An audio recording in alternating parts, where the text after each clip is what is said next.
नमस्कार, मैं जयकृति योगी आप सभी दर्शकों का अन्नदाता कार्यक्रम में स्वागत करती हूं। हमारे देश का किसान जन का पोषक है, वह श्रम का देवता है, अन्नदाता है। उसमें ही भारत की आत्मा निवास करती है। ऐसे ही किसानों की प्रगति के लिए हम खेती बाड़ी से जुड़ी हुई बहुत सी नई लाभकारी जानकारियां हर रोज सुबह लेकर आते हैं। तो चलिए कार्यक्रम शुरू करने से पहले देखते हैं क्या है आज के अन्नदाता में। पानी की कमी के चलते अपनाए सिंचाई की सूक्ष्म पद्धतियां।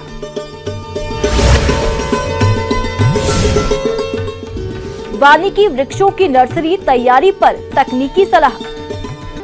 दिन ब दिन घटता जल स्तर कृषि के क्षेत्र में एक बड़ी समस्या के रूप में सामने आ रहा है। इसलिए आज की जरूरत के हिसाब से हमें सूक्ष्म सिंचाई पद्धतियों को अपनाना बेहद जरूरी है। तो आप सिंचाई की कौन कौन सी पद्धतियों को अपनाएं, इस बारे में जानकारी दे रहे हैं ARS उम्मेदगंज कोटा के assistant professor doctor Rakesh Kumar Yadav.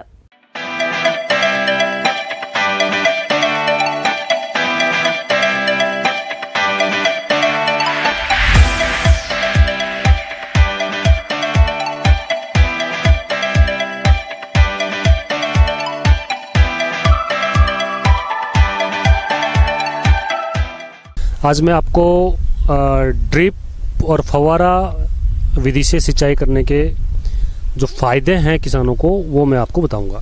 सबसे पहले बात करें अपन स्प्रिंकलर, जिसको फव्वारा संयंत्र बोलते हैं। फव्वारा संयंत्र को प्रयोग करते हैं तो हमको बहुत से फ़ायदे होते हैं। जैसे कि एक तो उबड़ खाबड़ जो ज़मीन होती है उसमें हम इसका उपयोग कर सकते हैं, क्योंकि जो किसान खुले पानी का प्रयोग करते हैं उसमें ऊबड़ खाबड़ ज़मीन में नहीं कर सकते। दूसरा ये है कि जो अपन फ्लड इरिगेशन जो करते हैं उसमें पानी का बहुत दुरुपयोग होता है, और इसमें फ्लड इरिगेशन से लगभग 30-40% पानी की बचत हो जाती है। और कम पानी की आवश्यकता इसलिए होती है क्योंकि जितनी हम कम पानी में इरिगेशन की जो फ्रिक्वेंसी है वो बढ़ा सकते हैं। जैसे कि हम हर 5 दिन से 10 दिन से पानी को यूज करके जो एडवर्स कंडीशन होती है उससे हम उसको बचा सकते हैं। ऐसे ही इसको जो स्थापित करते हैं तो इसमें कोई टेक्निकल नॉलेज की इतनी आवश्यकता नहीं होती है, इजीली इसको लगा सकते हैं, किसी भी तरह की फसल में इसको यूज कर सकते हैं। जिस खेत में सिंचाई की जानी हो उसमें फव्वारा सेट को निश्चित दूरी पर लगा दिया जाता है एवं विद्युत अथवा डीजल पंप सेट से जोड़ दिया जाता है। सिंचाई जल पाइपों के माध्यम से नोजलों के द्वारा फसल पर वर्षा के रूप में गिरता है। नोजल दबाव के कारण घूम घूम कर सिंचाई करते हैं।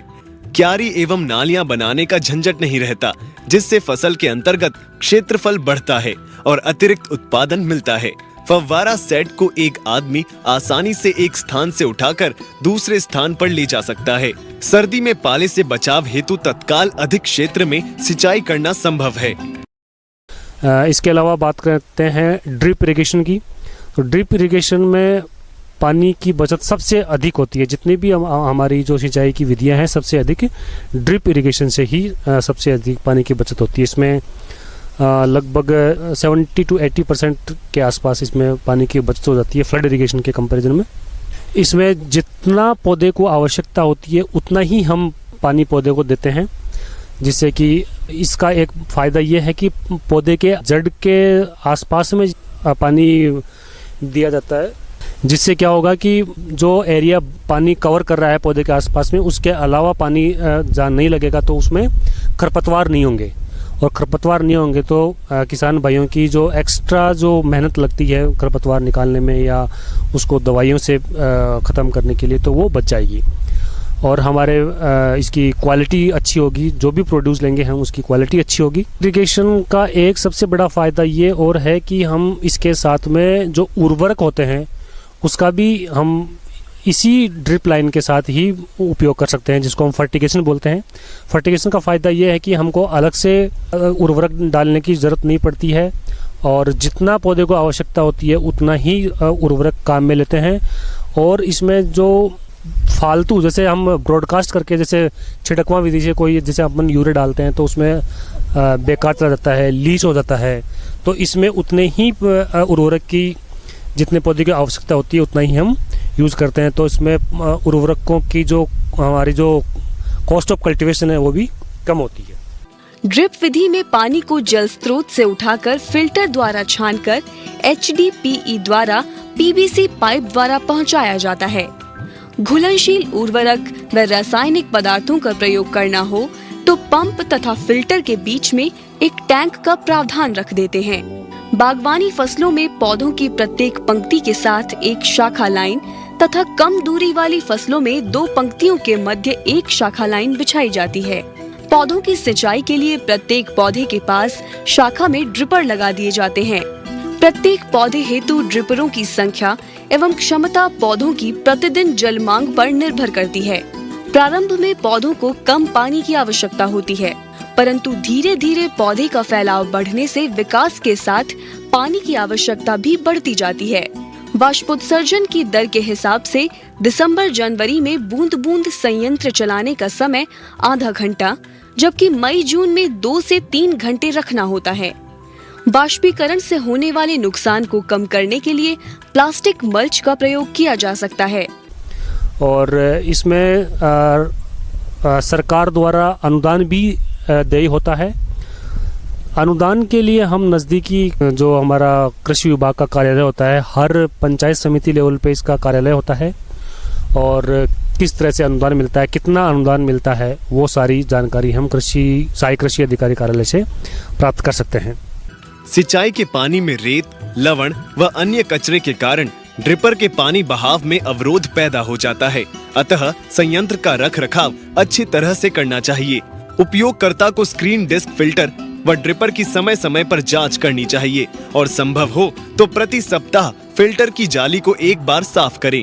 चूहों से लेटरल लाइनों की सुरक्षा करें। महीने में एक बार फ्लश वॉल को खोलकर संयंत्र चलावे ताकि जमा लवण निकल जावे। यदि सिंचाई के जल में लवणों की मात्रा अधिक हो तो 6 माह में एक बार हाइड्रोक्लोरिक अम्ल का घोल संयंत्र में चलाकर लवण को निष्क्रिय करें।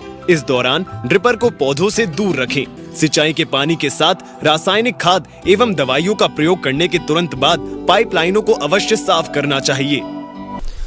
और जो ड्रिप का प्रयोग है वो हम मुख्यतया सब्जियों और जो बगीचे होते हैं, फलदार बगीचे, उनमें हम अधिक करते हैं।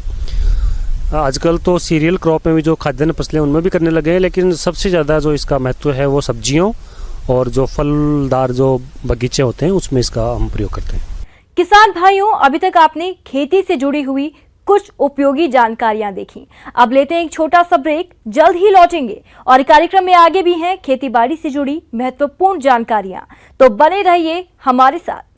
ब्रेक के बाद आप सभी दर्शकों का अन्नदाता में स्वागत है। चलिए अब रुक करते हैं अगली कड़ी की ओर। या पौधशाला वो स्थान है जहां बीज की बुवाई, पौधों को तैयार करना, तैयार पौधों की देखभाल और उन्हें रोपण के लिए स्थान उपलब्ध कराना होता है। सामान्य तौर पर नर्सरी में फल, फूल, सब्जी, औषधीय और वानिकी पौधों को तैयार किया जाता है। सबसे पहले इसमें करना क्या है, सीड को कलेक्शन ही सबसे बड़ी बात है। कलेक्शन के पहले सबसे पहले स्मार्ट पेड़ को चुना जाता है। जैसे कि हम लोग नहीं करते हैं, कोई बच्चा पेड़ नहीं, बूढ़ा पेड़ नहीं, टेढ़ा मेढ़ा पेड़ नहीं, देखने में एकदम स्मार्ट हो, टेढ़ा मेढ़ा नहीं हो, मेन स्टेम ऊपर हो, उससे से उसका कलेक्शन करना चाहिए, जिसको हम लोग प्लस ट्री कहते हैं। तो अभी तक पॉपुलर कटिंग और ETP लगा सकते हैं। इसके अलावे है जो महोगनी है, सागवान है, सहजन है, फूलझारू हुआ, नीम का भी समय आ रहा है, बांस का भी है, डिफरेंट बांस का भी कटिंग को लगा सकते हैं। इसके बाद जामुन है।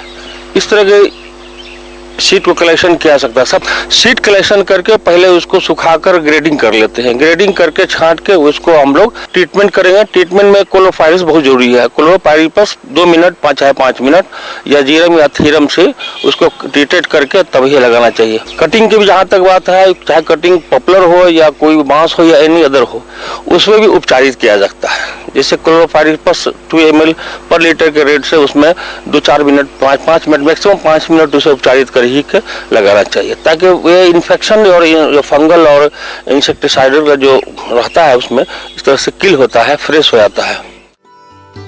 नर्सरी या तो आप खुले प्रक्षेत्र या पॉली हाउस अथवा ग्रीन हाउस में तैयार कर सकते हैं। पॉली हाउस अथवा ग्रीन हाउस में पौधे लगाना खुले की अपेक्षा अधिक फायदेमंद होता है। सिंचाई निश्चित तापमान, आर्द्रता एवं नमी मिलने की वजह से साधारण रूप से उगाए गए पौधों की अपेक्षा गुणात्मक एवं परिणात्मक रूप से काफी बेहतर होते हैं। लगाते हैं। पौधशाला हेतु उपलब्ध 4 इंच चौड़ाई और 10 इंच लंबाई की पॉलीथीन थैलियां लेकर 5 से 6 छिद्र कर लें। थैली के आधे भाग में 10 से 12 छिद्र हो जाएंगे। इसके बाद थैलियों को भरने के लिए पौधशाला की क्यारियों में ही छनी हुई गोबर की खाद, चिकनी मिट्टी और बालू रेत को बराबर भाग में मिलाकर मिश्रण बना लें और फिर थैलियां भरना शुरू करें। थैलियां भरकर क्यारियों में सीधे रखें, जिससे छोटे पौधे कलम लगाने और पानी देने में आसानी होगी। साथ ही आप इनमें दूसरे पौधों को भी लगा सकते हैं। पॉलीथीन में लगे पौधे थोड़ा सा प्रबंध पर ध्यान रखना चाहिए, खासकर प्रबंध, टिकाऊ प्रबंधन, सस्टेनेबल मैनेजमेंट हम लोग कहते हैं। मतलब कि इंसेक्ट बहुत ज्यादा हो या प्रॉब्लम ज्यादा हो तो उस पर तभी ट्रीटमेंट करना चाहिए, केमिकल अदरवाइज नहीं। समय समय पर जैसे कि हम लोग नेट हाउस, पॉली हाउस में, मिस चेम्बर में हम लोग रखे हुए हैं, नहीं है तो कम से कम छांव में रखना चाहिए। हल्का मॉइस्चर मेंटेन करना चाहिए और उस पर हमेशा निगरानी रखना चाहिए कि इसकी मोटिलिटी हो नहीं रही है, सूख रहा है, किस कारण से, इस पर ध्यान रखना चाहिए। हमेशा वीड वगैरह या और भी तरह के जो है वो हमेशा निकालते रहना चाहिए ताकि हमेशा मेंटेन रहे और इसको कोई बढ़ने में उसको कोई दिक्कत नहीं हो। समय समय पर फॉर्मेलिन या और भी क्लोरोपाइरिफॉस से थोड़ा सा स्प्रेइंग कर देना चाहिए, हल्का फुल्का। जब इस तरह के कोई इन्फेक्शन या इन्फेस्टेशन अगर होता है तो उपचारित करना चाहिए। इस तरह से करने पर वैज्ञानिक ढंग से या ज्यादा बेहतर होगा, किसान को बाद में मोटिलिटी नहीं होगा। आगे और भी हैं खेती बाड़ी से जुड़ी हुई बहुत सी रोचक जानकारियां, पर यहाँ पर रुकेंगे एक और ब्रेक के लिए। जल्द हाजिर होते हैं। ब्रेक के बाद एक बार फिर से आप सभी दर्शकों का अन्नदाता कार्यक्रम में स्वागत है। बढ़ते हैं अगली प्रस्तुति की ओर। मौसम के अनुसार प्रबंधनों पर ही टिकी है आपकी खेतीबाड़ी, इसलिए मौसम पूर्वानुमान और उस पर आधारित साप्ताहिक कृषि सलाह इस प्रकार है। कृषि अनुसंधान केंद्र श्रीगंगानगर द्वारा भेजे गए मौसम पूर्वानुमान रिपोर्ट के आधार पर किसान भाइयों को सलाह दी जाती है कि राज्य मौसम विभाग जयपुर से प्राप्त सूचनाओं के आधार पर श्रीगंगानगर में आगामी 5 दिनों के दौरान आसमान में हल्के बादल छाए रहने के साथ हल्की बारिश की संभावना है। इस दौरान अधिकतम तापमान 43 से 45 डिग्री सेल्सियस और न्यूनतम तापमान 27 से 28 डिग्री सेल्सियस के मध्य रहने की संभावना है। इस दौरान दक्षिण पूर्व दिशा की तरफ से मध्यम गति की हवाएं चलने की संभावना है। ऐसे में इन क्षेत्रों के किसान भाइयों को सलाह दी जाती है कि टिड्डी दल का आक्रमण होने पर इसकी तत्काल सूचना टिड्डी मंडल कार्यालय सूरतगढ़ द्वारा स्थापित नियंत्रण कक्ष के मोबाइल नंबर 9969341927, दूसरा नंबर 9588849282 पर दें। गन्ने की फसल में 15 दिन के अंतराल पर सिंचाई करें। फसल को दीमक के प्रकोप से बचाने के लिए इमिडाक्लोप्रिड 125 मिलीलीटर अथवा क्लोरोपाइरिफास 1.25 लीटर प्रति बीघा की दर से सिंचाई के पानी के साथ देवें। फसल में यदि अगेता तना छेदक या जड़ छेदक का प्रकोप दिखाई देवे तो फ्यूराडान 3% कण 6 किलोग्राम प्रति बीघा या फोरेट 10% कण 4 किलोग्राम प्रति बीघा की दर से गोभे में डालें। किन्नों के बाग जो बूंद बूंद सिंचाई पर लगे हैं उनमें 1 दिन के अंतराल पर सिंचाई करते रहें। किन्नू के बागों में फलों को गिरने से रोकने के लिए 2,4-D 1 ग्राम प्रति 100 लीटर पानी में घोलकर छिड़काव करें अथवा प्रोपिनेप 17WP की 2 ग्राम मात्रा प्रति लीटर पानी के साथ 20 मिलीग्राम जिब्रेलिक एसिड के साथ मिलाकर छिड़काव करने से भी फल गिरने की समस्या को रोका जा सकता है। किन्नू में रस चूसने वाले कीड़ों की रोकथाम के लिए मिथाइल ओडिमेटान 2.5 मिलीलीटर प्रति लीटर पानी में मिलाकर या एसिटामिप्रिड 20 SP 0.4 मिलीलीटर या थायोक्लोप्रिड 240 SC 1 मिलीलीटर प्रति लीटर पानी में मिलाकर छिड़काव करें। अन्नदाता हेल्पलाइन निशुल्क पूर्ण संपर्क सेवा के माध्यम से आपके द्वारा पूछे गए प्रश्नों में से 1 या 2 महत्वपूर्ण प्रश्न को हम अपने कार्यक्रम में शामिल करते हैं। इसी के तहत आज का चयनित प्रश्न और उसका जवाब इस प्रकार है। निःशुल्क अन्नदाता हेल्पलाइन में आज हमने जिस प्रश्न को शामिल किया है उसे पूछा है गांव अलीपुर जिला दौसा के अमरेश कुमार ने। आपने कोरोना के समय पशुओं की देखभाल के बारे में जानकारी चाहिए है, तो इसके लिए देखिए कार्यक्रम का यह अंश। पूरी दुनिया में कोरोना वायरस का कहर जारी है। सोशल डिस्टेंसिंग और लॉकडाउन के हथियार से भारत भी इस संक्रमण के खिलाफ लड़ाई जारी रखे हुए है। जनता को कोरोना वायरस के खतरे के प्रति जागरूक करना भी इसी लड़ाई का एक हिस्सा है। किसान भाइयों नमस्कार। जैसा कि आप सभी जानते हैं कि ये कोविड-19 नाम की जो बीमारी है, महामारी है, पूरे संसार में फैली हुई है। इसमें इंसान के साथ साथ ये जो हमारे पालतू जानवर हैं, इस पे भी अभी स्टडी कहने लगी है कि इन पे भी इसका थोड़ा थोड़ा असर दिखने लगा है। जैसे मैं आपसे इस प्रारंभ करता हूँ कि हम अपने आप का रखरखाव कैसे करें। देखिए, सबसे पहले अपनी खुद सुरक्षा है कि हमें जब भी बाहर जाएं मुंह ढक के जाएं। हो सके तो बाहर जाने की कोशिश ही ना करें, लेकिन फिर भी जाएं तो अपना जो परणा है, रुमाल है, उसको मुंह पे लगा के जाएं। अदरवाइज़ तो ये जो मास्क मिलते हैं, मास्क से पूरा ढक के जाएं। और जब भी बाहर से अंदर घर में आएँ, साबुन से करीब 20 सेकंड या 30 सेकंड तक अपने हाथ रगड़ रगड़ के धोएं। जो अभी मार्केट में अवेलेबल हैं सैनिटाइजर्स हैं, जैसे अल्कोहल बेस्ड हैं, इनसे भी अपने आप हाथ, जब भी कोई बाहर काम करें, जिस बाहरी चीज़ के संपर्क में आए तो अपने हाथों को कीटाणु रहित या वायरस रहित कर लें। अब सवाल ये आता है कि हम पशुशाला में काम करते हैं तो क्या क्या सावधानी बरतें। जैसे ही आप अपने पशु के पास जाएं तो अपना जो मास्क है मुंह पे लगा के जाएं, अपने हाथ में ग्लव्स पहन के जाएं, और जो कैटल शेड के एंट्री करते हो, जहाँ जहाँ आप दरवाजे को छूते हो, तो उसको कोशिश ये करें कि अपने हाथ से न छूके कोहनी के सहारे से कैटल शेड के मुख्य द्वार को खोलें और अंदर जाएं। और जैसे अंदर प्रवेश करें, वहाँ पर सैनिटाइज़र एक शीशी आपको रखनी चाहिए। अंदर करने ही तुरंत अपने हाथों को सैनिटाइज करें। और जिस पशु को आप पास जाना चाहते हैं, कभी अपने नंगे हाथों से अब पशु को ना छुएं। अब जिस पशु का दूध निकालना है, क्योंकि वो तो आपको आयन छूने पड़ेंगे, तो उस केस में क्या करें कि लाल दवा वाला पानी बना के थन को अच्छी तरह से साफ़ करें। जो आजकल हल्का सैनिटाइजर्स मिल रहे हैं, उसका अपने खुद के हाथों साफ़ करें। फिर आप जो थन को साफ़ करने के बाद एक एक पशु का दूध निकालें, और जब दूसरे पशु का दूध निकालते हैं तो अपने हाथों को पुनः सैनिटाइज कर लें, हाथों साफ़ कर लें। मेरा कहने का तात्पर्य ये है कि जब एक पशु का दूध निकाल लिया है तो अपने हाथों को दोबारा से सैनिटाइज कर लें, और फिर दूसरे पशु के पास जाएं, उसका दूध निकालें, फिर दोबारा से अपने हाथों को सैनिटाइज कर लें। कोशिश ये करनी चाहिए कि हम अपने एक पशु से दूसरे पशु पास जाएं या एक जगह से दूसरी जगह पास जाएं तो कम से कम निर्जीव या सजीव चीज़ों को छुएं। अब ये आता है कि यदि हम पशुओं को इस मौसम में क्या दाना चारा दें, जबकि बाज़ार बंद है या रेडीमेड चारा नहीं मिलता है, दाना नहीं मिलता है। तो इस केस में जब भूसा आपके पास उपलब्ध है तो भूसा लेके आए। भूसे में आपको दाना की मात्रा थोड़ी बढ़ानी पड़ेगी। अब आप घर पे ही अपने पास जो उपलब्ध सामग्री है, उससे भी एक अच्छा किस्म का दाना बना सकते हैं। मोटे तौर पे कहें तो जो अपने पास गेहूं है, या आपके पास जौ है, या मक्का है, बाजरा है, इन अनाजों को आप करीब 30 से 33% का हिस्सा इनका ले लीजिए। और यदि चोकर मिल रही हो तो चोकर का भी 30 से 33%। मान लो कि चोकर नहीं मिल पाती है तो उस केस में क्या करें कि अनाजों की मात्रा 66% कर दें, और खल की मात्रा 30 से 33%। यदि खल आपके पास नहीं है, बाज़ार नहीं खुला है, तो उसमें आप 33% जो खल डाल रहे हो उसकी जगह आप 1% के आसपास सरसों का तेल डाल सकते हैं। अदरवाइज़ तो खल मिल जाती है, सरसों की हो, तिल की हो, मूंगफली खली हो, कोई भी खल मिल जाए, 30 से 33% डालनी चाहिए।